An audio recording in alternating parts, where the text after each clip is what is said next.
इलेक्ट्रोस्टैट्स का आज 4th session है। पहला 3 सेशन में हमने डिस्कस किया charge, Coulomb's law and questions on Coulomb's law. So आज जो पहली बार क्लास कर रहे हैं उनके लिए बता दूं, ये क्लासेस यूजफुल रहेगा ओनली अगर आप क्लास के साथ स्टडी मटेरियल, मेरा स्टडी मटेरियल आप फॉलो करेंगे, जिसका लिंक मैं नीचे डिस्क्रिप्शन बॉक्स और कमेंट सेक्शन में दिया हूँ। आप स्टडी मटेरियल को डाउनलोड कर लीजिए, क्लास के साथ साथ आप स्टडी मटेरियल को पढ़िए, उसके बाद नीचे में जो प्रैक्टिस पेपर दिया गया है उसको सॉल्व कीजिए, क्योंकि हर क्लास के बाद नेक्स्ट वीडियो जो है उसी प्रैक्टिस पेपर पर होता है, जहाँ पर हम उस क्वेश्चंस को डिस्कस करते हैं। तो इलेक्ट्रोस्टैटिक्स का आज 4था क्लास है और आज हम डिस्कस करेंगे इलेक्ट्रिक फील्ड। तो यहाँ पर अगर चार्जेस है, इस रीजन में चार्जेस है और किसी एक पॉइंट पर हम चार्जेस का इफेक्ट जानना चाहते हैं कि ये चार्जेस का इफेक्ट क्या हो सकता है, तो किस तरह से हम जान सकते हैं। अगर किसी भी चार्ज को हम यहाँ रखें तो उसके ऊपर कितना फोर्स एक्ट करता है। अगर ज़्यादा फोर्स एक्ट करता है तो हम कह सकते हैं कि इस पॉइंट पर, इस रीजन में जो चार्जेस है उसका इफेक्ट ज़्यादा है। कम फोर्स एक्ट करता है तो इफेक्ट जो है कम। तो एक तो हम फोर्स निकाल के कर सकते हैं, ये फोर्स का मैग्नीट्यूड है, डायरेक्शन भी यूज में आता है। दूसरा जो है एनर्जी, किसी भी चार्ज को हमको बहुत दूर से यहां तक लाने में कितना वर्क करना पड़ रहा है। तो एक रीजन है जहां पर चार्जेस है, जिसको हम रीजन ऑफ इलेक्ट्रिक फील्ड बोलते हैं, वहां पर किसी एक पॉइंट पर उस चार्जेस का इफेक्ट अगर हम जानना चाहते हैं तो हमारे पास 2 ऑप्शन है। या तो उस पॉइंट पर हम एक चार्ज रख लें और उस पर कितना फोर्स एक्ट करता है ये देख लें, या फिर किसी चार्ज को बहुत दूर से इन्फिनिटी से इस जगह तक लाने के लिए वर्क कितना करना पड़ता है। तो ये 2 तरीका है किसी भी पॉइंट पर इफेक्ट ऑफ चार्जेस मेजर करने की। सो एक जो है फोर्स है, वेक्टर वे ऑफ मेजरिंग, और एक दूसरा जो है वर्क डन है, स्केलर वे ऑफ मेजरिंग। सो किसी भी पॉइंट पर हम 2 क्वांटिटी डिफाइन कर सकते हैं। एक जो है वेक्टर क्वांटिटी, जिसको हम इलेक्ट्रिक फील्ड बोलते हैं, और दूसरा जो है वर्क डन है, जिसको हम इलेक्ट्रिक पोटेंशियल बोलते हैं। और आज का क्लास में हम इलेक्ट्रिक फील्ड डिस्कस करेंगे। सो इलेक्ट्रिक फील्ड या फिर इलेक्ट्रिक इंटेंसिटी या electric field strength at any point in the region of electric field, at any point in the region of electric field is the force experienced by unit positive charge, force experienced by unit positive charge placed there। ये electric field का definition है। So electric field का visualisation के लिए हम lines draw करते हैं, just एक विजुअल इफेक्ट होने के लिए। सपोज ये इलेक्ट्रिक फील्ड का डायरेक्शन, तो इस जगह पर हमको इलेक्ट्रिक फील्ड का वैल्यू निकालना है। तो हम क्या करेंगे, हम देखेंगे कि अगर यहाँ पर यूनिट पॉजिटिव चार्ज रखेंगे तो उसके ऊपर फोर्स क्या है, force on unit positive charge. तो ये जो इलेक्ट्रिक फील्ड है कुछ चार्जेस की वजह से है। सपोज यहाँ कुछ पॉजिटिव चार्ज है, यहाँ कुछ नेगेटिव चार्ज है, यहाँ कुछ चार्ज है, इस तरह से चार्जेस की वजह से ये फील्ड है। और जब हम यहाँ पर चार्ज रखते हैं तो ये क्या करेगा, एग्जिस्टिंग चार्ज कॉन्फ़िगरेशन को डिस्टर्ब कर देगा, चार्जेस को इंड्यूस करेगा, हेंस एग्जिस्टिंग चार्ज का जो कॉन्फ़िगरेशन है वो डिस्टर्ब हो जाएगा।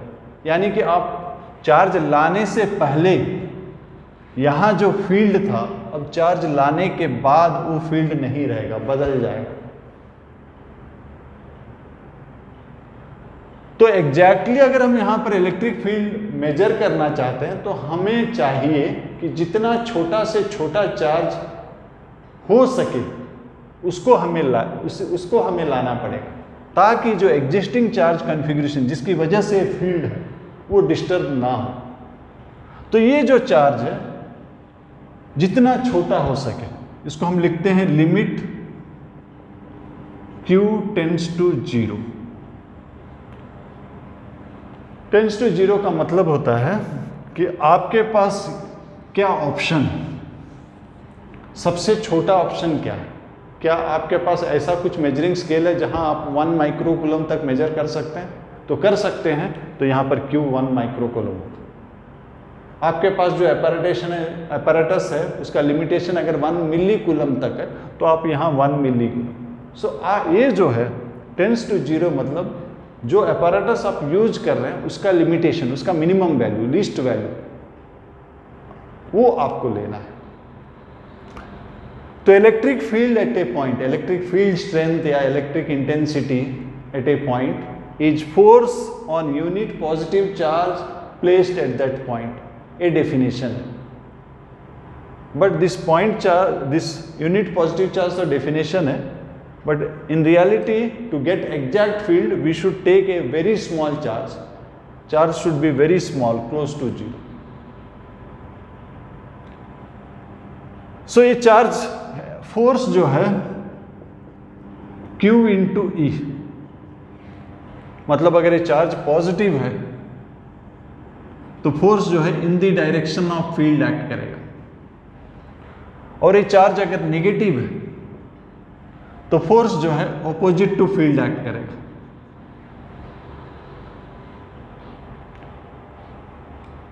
नेक्स्ट इलेक्ट्रिक फील्ड, जैसे कि वेक्टर नोटेशन है, वेक्टर है ये, यूनिट क्या है इलेक्ट्रिक फील्ड का? यूनिट क्या है? Force by charge. फोर्स का यूनिट क्या है? न्यूटन। चार्ज का यूनिट क्या है? कूलम।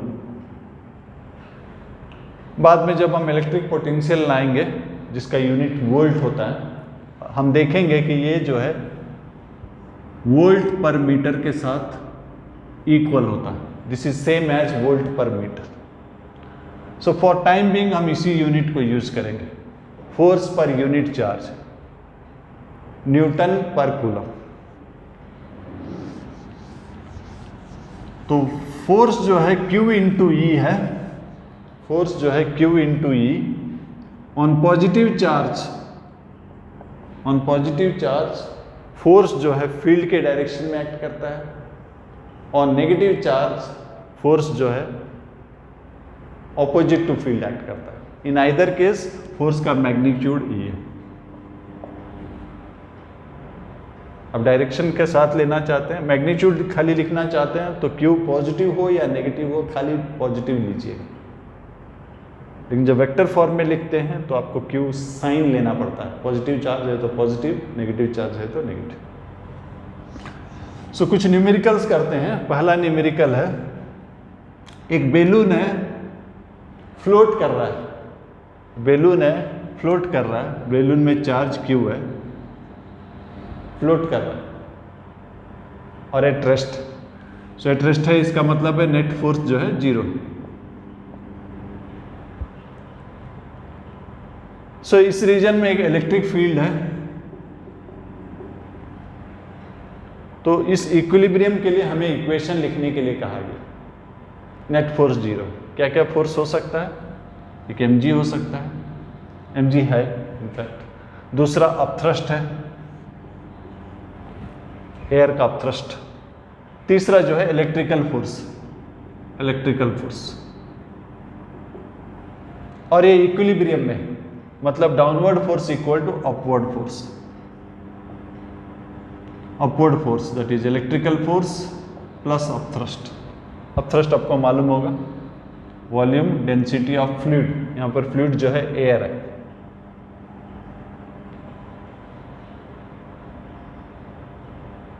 अगर सपोज ये चार्ज नेगेटिव होता, सपोज ये चार्ज नेगेटिव होता और आपको लिखने के लिए कहा गया इक्विलिब्रियम के लिए। सो चार्ज अगर नेगेटिव है तो इलेक्ट्रिक फोर्स जो है ऑपोजिट डायरेक्शन में एक्ट करेगा, इस तरफ एक्ट करेगा। वैल्यू सेम है, डायरेक्शन रिवर्स हो गया। अब इक्वेशन क्या हो जाएगा? Upward force equal to downward force.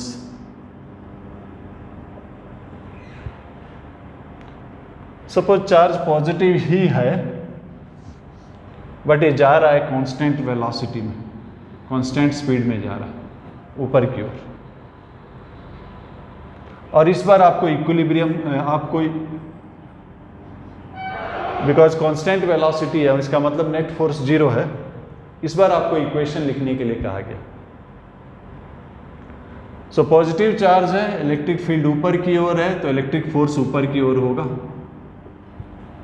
अब थ्रस्ट हमेशा ऊपर की ओर ही होगा, mg नीचे की ओर है। इस बार मोशन आ गया तो एयर का फ्रिक्शन भी एक्ट करेगा।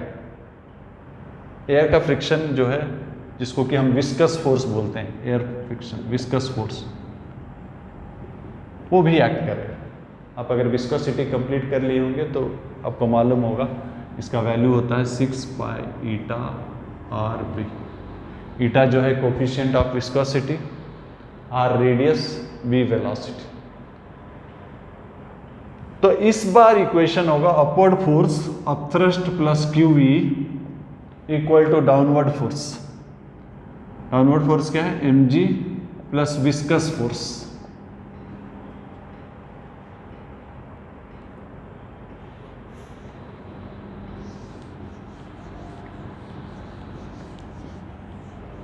वन डायमेंशन का क्वेश्चन लेते हैं। सपोज ये ओरिजिन है, एक चार्ज पार्टिकल है जिसका मास m है, स्मूथ हॉरिजॉन्टल सरफेस है। सो इसका चार्ज q है, मास m है, इस रीजन में इलेक्ट्रिक फील्ड इस तरफ, चार्ज को नेगेटिव कर देते हैं -q, इलेक्ट्रिक फील्ड इस तरफ है और इनिशियल स्पीड u है। तो क्वेश्चन दिया गया है इस ओरिजिन से कितना दूर जाने के बाद ये रुकेगा, ओरिजिन से कितने दूर जाने के बाद रुकेगा और कितने समय के बाद रुकेगा। तो आपको s निकालना है और t निकालना है। रुक रहा क्यों रुक रहा है? नेगेटिव चार्ज है, इसके ऊपर फोर्स जो है ऑपोजिट डायरेक्शन में एक्ट करेगा। इलेक्ट्रिक फील्ड राइट साइड है, so force left side act करेगा।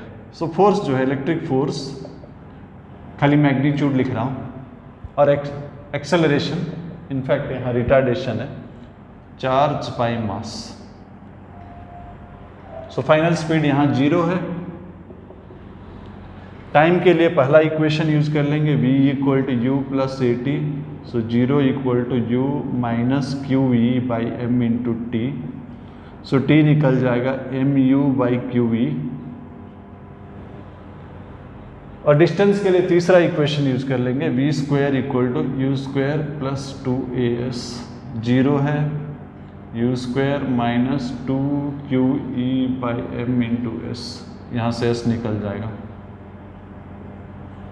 mu square by 2qe।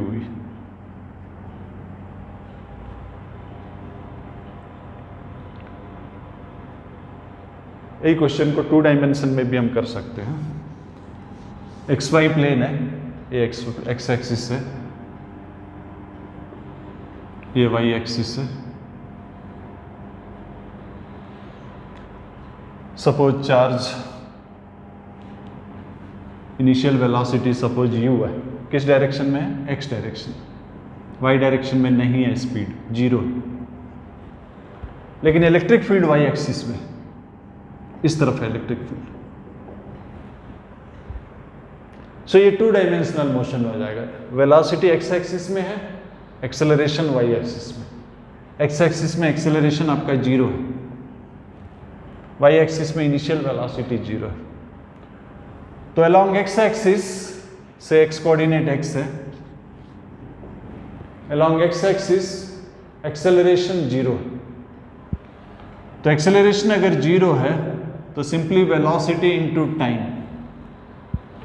So x coordinates मान लेते हैं x है, इनिशियल x वेलोसिटी u है, टाइम। सो यहां से टाइम निकल जाता है, टाइम हो जाता है x by you.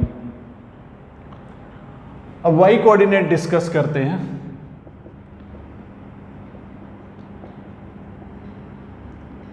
Initially y direction में इनिशियल वेलोसिटी 0, y कोऑर्डिनेट मान लेते हैं y है। So half acceleration, electric field जो है y एक्सिस में, पॉजिटिव चार्ज है, चार्ज प्लस क्यू है, सो इलेक्ट्रिक फोर्स भी वाई एक्सिस की ओर होगा। कितना होगा? फोर्स होगा चार्ज बाय मास। इसका मतलब एक्सेलरेशन कितना हो जाएगा? ये एक्सेलरेशन है, फोर्स है क्यू ई, एक्सेलरेशन है force by mass, so Q E by M, ये एक्सेलरेशन है। और किस तरफ है? वाई एक्सिस की तरफ। So Q E by M ये एक्सेलरेशन है। टाइम यहां से निकल सकता है एक्स बाई यू,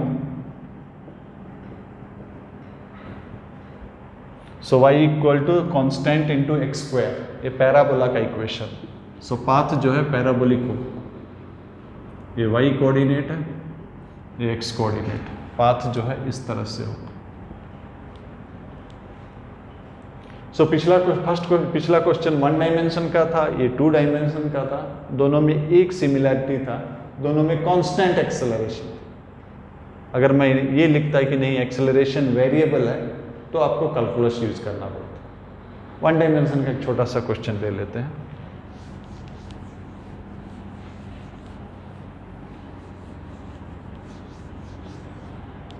तो इलेक्ट्रिक फील्ड जो है इस तरफ है, एक्स एक्सिस की तरफ है, लेकिन ये वेरिएबल है,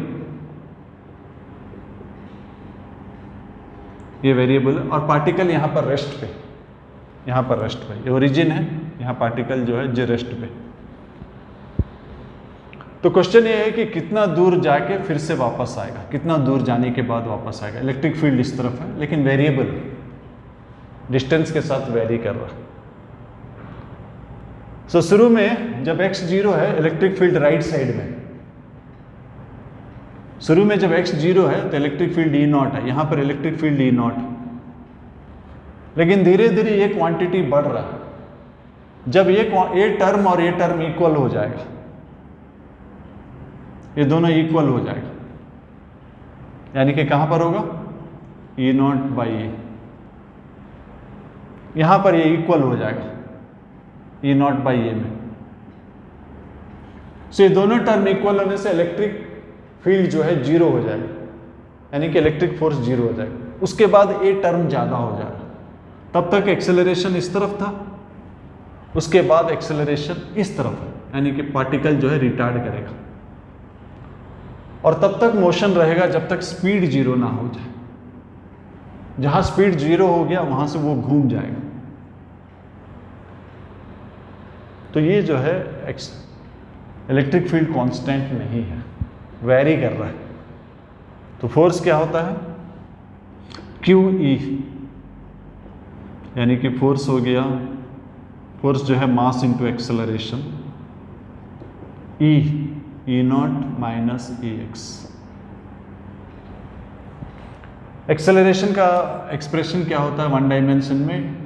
D V by D T, अगर वेलोसिटी के टर्म्स में लिखूं, या फिर इन टर्म्स ऑफ एक्स अगर लिखूं, ऊपर नीचे अगर मैं डी एक्स मल्टीप्लाई करूं, D V by D X by D T. हमारे पास D V by D T था, ऊपर नीचे डी एक्स मल्टीप्लाई किया, ऊपर नीचे डी एक्स मल्टीप्लाई किए, so D V by D X by D T. ये D X by D T जो है वी हो जाता है, V D V by D X. तो एक्सेलरेशन को हम D V by D T लिख सकते हैं, लेकिन यहाँ जो राइट साइड में एक्सप्रेशन है वो इन टर्म्स ऑफ एक्स है, displacement. So in terms of T नहीं लिखना चाहिए, हमें इन टर्म्स ऑफ एक्स लिखना चाहिए। सो इसी वजह से ऊपर नीचे हमने डी एक्स मल्टीप्लाई किया, so D X by D T V हो जाता है। अब एक्सेलरेशन की जगह में हम लिखेंगे V D V by D X.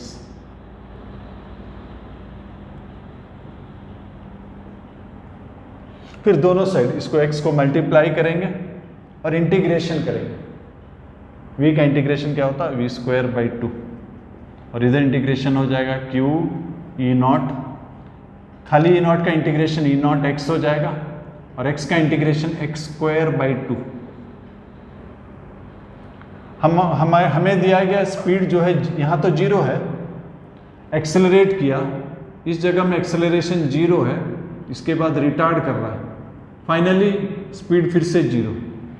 तो स्पीड को हम 0 कर देते हैं, 0। तो स्पीड 0 जो है E naught X minus A X square by 2, दो जगह पर होगा, कहाँ पर होगा, एक x equal to 0, x common ले लिया। सो इसका दो सोल्यूशन है, एक x इक्वल टू 0 जो कि हमने देखा था, हमने रेस्ट में छोड़ा था, तो शुरू में स्पीड 0 है, और एक a वाला 0 है, और ये है 2E0/a।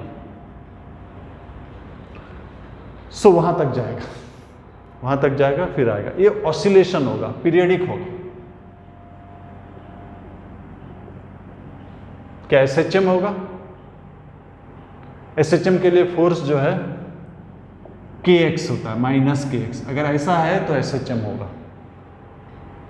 एक और केस में SHM होगा, जब हम F इक्वल टू -kx लिखते हैं तो ऑसिलेशन जो है ओरिजिन के आसपास, लेकिन ओरिजिन पे अगर ऑसिलेशन नहीं है, यहां नहीं है, यहां पर है, तो सम कांस्टेंट आ जाएगा, सम कांस्टेंट से c। तो यहां पर ऐसे ही कुछ आ गया, ये कांस्टेंट आ गया, फोर्स जो है ये है, फोर्स कितना है, QE0 माइनस QAX। सो सामने में अगर कांस्टेंट आता है, इसका मतलब है ओरिजिन जो है, सॉरी, इक्विलिब्रियम पोजीशन जो है वो ओरिजिन नहीं है, कहीं और है। सो इक्विलिब्रियम पोजीशन कहीं और है, लेकिन ये जो पार्ट x के साथ जुड़ा हुआ है, वो अगर माइनस के साथ है, -kx फॉर्म में, तो ये आपका k हो जाता है। सो टाइम पीरियड क्या हो जाएगा, 2π√m/k। सो सिंपल हार्मोनिक होगा, और पीरियडिक तो होगा है ही।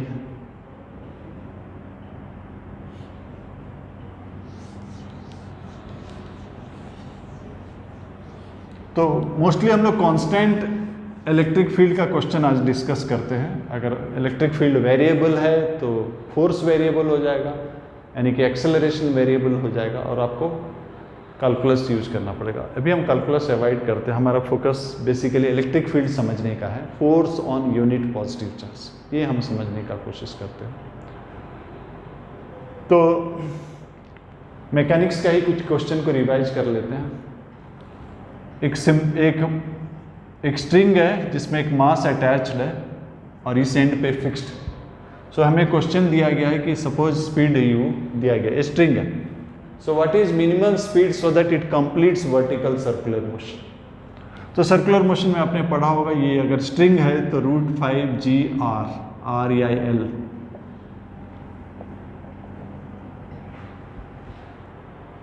सो क्या फोर्स है, mg, और mg की वजह से टेंशन होता है। सो फोर्स mg है। सपोज इस रीजन में इलेक्ट्रिक फील्ड है और ये पॉजिटिव चार्ज, तो एक और एक्सेलरेशन आ जाएगा वर्टिकल डायरेक्शन में। वर्टिकल डायरेक्शन में इलेक्ट्रिकल फोर्स हो गया QE, एक्सेलरेशन हो गया बाय मास। सो इफेक्टिवली एक्सेलरेशन कितना हो गया, नीचे की ओर g है mg, ऊपर की ओर नेट फोर्स हो गया mg, नीचे की ओर है, ऊपर की ओर फोर्स है QE। सो एक्सेलरेशन हो जाएगा बाय मास। सो इफेक्टिवली एक्सेलरेशन हो गया g माइनस QE/m। सो अब अगर ये क्वेश्चन पूछा गया, what is the minimum velocity to be imparted so that it completes vertical circular motion. So अब जो है वेलोसिटी √5g'(L), g' कितना है, ये। अगर इलेक्ट्रिक फील्ड नीचे की ओर होता, अगर इलेक्ट्रिक फील्ड नीचे की ओर होता तो नेट डाउनवर्ड फोर्स ये हो जाता, एक्सेलरेशन ये हो जाता। सो टाइम पीरियड जो है, अब ये एक्सेलरेशन यूज करें। अगर इलेक्ट्रिक फील्ड हॉरिजॉन्टल होता, अगर इलेक्ट्रिक फील्ड हॉरिजॉन्टल होता, सपोज इस तरह से होता, तो इक्विलिब्रियम पोजीशन शिफ्ट हो जाता। वर्टिकल अगर था तो इक्विलिब्रियम पोजीशन ये है, अब इक्विलिब्रियम पोजीशन ये नहीं है, वर्टिकल सर्कुलर मोशन इस तरह से होगा, यहां पर ये रुकेगा। कहाँ रुकेगा, इस जगह पर जहां पर नेट फोर्स 0 है। क्या क्या फोर्स है, इलेक्ट्रिक फील्ड इस तरफ है, सो एक इलेक्ट्रिक फोर्स है इस तरफ, एक ग्रेविटेशनल फोर्स। सो यहाँ टेंशन है, टेंशन को रिजॉल्व कर दीजिए, T cos theta T sine theta. ये पार्टिकल रेस्ट में है, so force to the left equal to force to the right, upward component upward force equal to downward force. ये दो इक्वेशन, इक्विलिब्रियम का ये दो इक्वेशन डिवाइड कर दीजिए, sine by cos tan theta, T cut जाएगा, Q E by M G. इस position है, ये इक्विलिब्रियम पोजीशन है। अब क्वेश्चन है यहां से मिनिमम स्पीड क्या दिया जाए ताकि ये ऐसा घूम के आ जाए। तो इफेक्टिवली फोर्स कितना हो गया, फोर्स हो गया आपका mg whole square plus qv whole square, ये इफेक्टिवली फोर्स। सो एक्सेलरेशन हो जाएगा बाई मास, मास अंदर ले जाइए, अंदर ले जाइए, अंदर जाने से स्क्वायर हो जाएगा।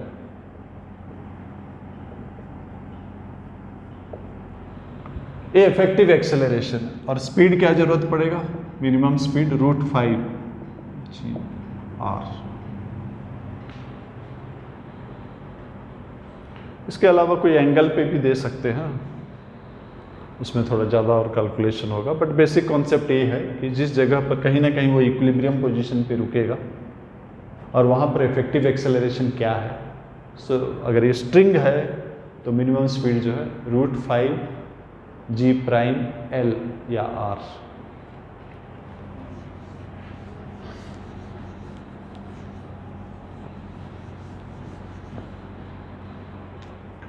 नेक्स्ट क्वेश्चन लेते हैं। ये ब्लॉक है, इसका मास m है, चार्ज q है और एक स्प्रिंग में अटैच्ड, स्प्रिंग में अटैच्ड है और सडनली आप इलेक्ट्रिक फील्ड ऑन कर दिया, कांस्टेंट इलेक्ट्रिक फील्ड ऑन कर दी। तो दो क्वेश्चन पूछा गया। पहला क्वेश्चन ये है कि जैसे ही आप इलेक्ट्रिक फील्ड ऑन कर दिए तो क्या होगा, इलेक्ट्रिक फील्ड के चलते ये जाने लगेगा और ये जैसा जैसा जाएगा, स्प्रिंग कॉम्प्रेस हो रहा है तो स्प्रिंग का फोर्स इस तरफ एक्ट करने लगेगा। एक जगह पर आकर ये दोनों इक्वल हो जाएंगे, स्प्रिंग फोर्स और इलेक्ट्रिक फोर्स। वो फोर्स, दोनों फोर्स इक्वल हो गए, मतलब नेट फोर्स जीरो, वो इक्विलिब्रियम पोजीशन। सो स्प्रिंग फोर्स आपको मालूम होगा मैग्नीट्यूड kx होता है और इलेक्ट्रिक फोर्स QE होता है। सो ये इक्विलिब्रियम पोजीशन है, से x0।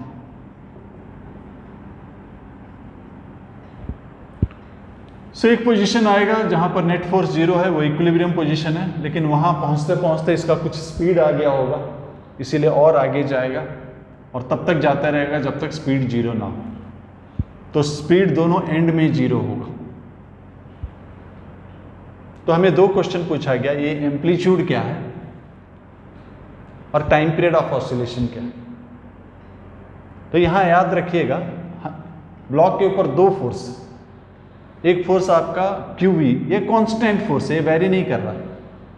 कौन सा फोर्स वेरी कर रहा है, स्प्रिंग का फोर्स वेरी कर रहा है। स्प्रिंग का फोर्स जो है kx, ये वेरी कर रहा है। सो SHM का इक्वेशन में हमने कहा था अगर कांस्टेंट कुछ है तो इसको मत देखिएगा, खाली इसको देखिएगा, ये डिसाइड करता है टाइम पीरियड, ये खाली इक्विलिब्रियम पोजीशन को चेंज करता है। सो कांस्टेंट फोर्स इक्विलिब्रियम पोजीशन को चेंज कर रहा है। तो जो फोर्स वेरिएबल x के साथ और ऑपोजिट टू x है, उसके चलते SHM हो रहा है। तो इसका मतलब टाइम पीरियड बदलेगा नहीं, टाइम पीरियड सिर्फ स्प्रिंग की वजह से है, 2π√m/k, ये बदलेगा नहीं, ये वही रहेगा।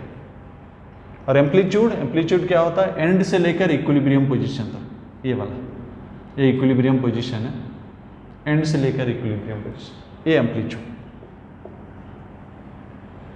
एक और तरीके से भी आप कर सकते थे, work energy theorem, work done by all forces is change in kinetic energy. Work done by all forces is change in kinetic energy. कौन कौन फोर्स वर्क कर रहा है, इलेक्ट्रिकल फोर्स वर्क कितना है, फोर्स इनटू डिस्प्लेसमेंट। और कौन work कर रहा है, स्प्रिंग, स्प्रिंग का फोर्स इस तरफ है, डिस्प्लेसमेंट इस तरफ है, तो स्प्रिंग जो है नेगेटिव वर्क हो रहा है। चेंज इन काइनेटिक एनर्जी, इस जगह पर स्पीड 0 है, इस जगह पर स्पीड 0 है, so change in kinetic energy 0, so x निकल जाएगा। x कितना निकला? 2qE/k।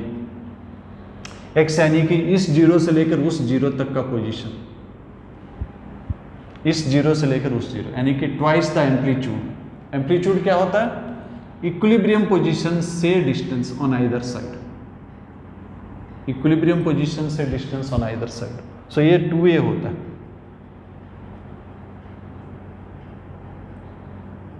यानी कि ये जो है इसका आधा हो जाएगा।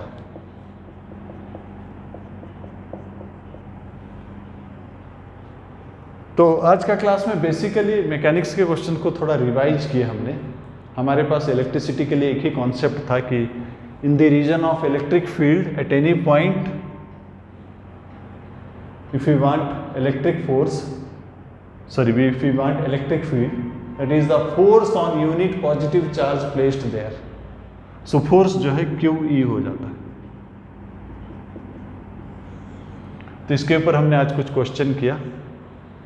नेक्स्ट क्लासेस में ये इलेक्ट्रिक फील्ड को कंटिन्यू करेंगे। तो आज जो क्लास है इसका प्रैक्टिस पेपर आप कर लीजिएगा, नेक्स्ट वीडियो इसके प्रैक्टिस पेपर डिस्कशन होगा।